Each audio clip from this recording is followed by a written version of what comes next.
బాగా ఆలకించండి. మన జీవితంలో దేవుని ఎరిగాను అనుకున్నాక గొప్ప కార్యాలు నీ ద్వారా ఎందుకు జరగటంలా? నీకు దేవుడు స్వస్థవరం ఇస్తే బాగు చేయటం కాదు. అసలు నీ జీవితమే అద్భుతం, నీ సాక్ష్యమే అద్భుతం, నీవు చేసే ప్రార్థనే అద్భుతం, నీవు చెల్లించే స్తుతే అద్భుతం. తమ దేవుని ఎరిగిన వారు శక్తి కలిగి గొప్ప కార్యాలు చేస్తారు. అందరూ ఆమేన్ అనాలి. అంటే ఇప్పుడు నీ ద్వారా కార్యాలు జరుగుతాయా, జరగవా? జరగవు అనే డౌట్ ఉన్న వాళ్ళు ఉంటే మంచిది. జరుగుతాయి అన్నవాడు చేయెత్తుతారా? దేవుడు మిమ్మల్ని ఆశీర్వదించునుగాక. మనల్ని పుట్టించిన తర్వాత ఆయన మనల్ని బానిసగా పెట్టలా, ఆయన వలె స్వేచ్ఛ కలిగి ఉండడానికి పిలిచాడు. ఆయన ఎవరో తెలుసా?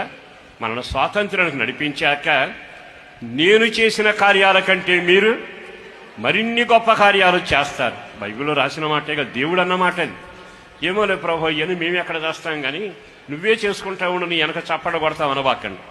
మీ ద్వారా కార్యాలు జరుగునగాక. వాళ్ళ జీవితాలు ఎన్ని కార్యాలు చవిచూశారు, చేశారు. దేవుని ఎరిగానని నేను చెబుతున్నాగా, ఒక్క కార్యం జరిగిందా? దేవుని ఎరుగుదనని చెప్పాక ఒక కార్యం, కేవలం స్వస్థత అద్భుతాల గురించే కాదు, అది జరుగుతాయి.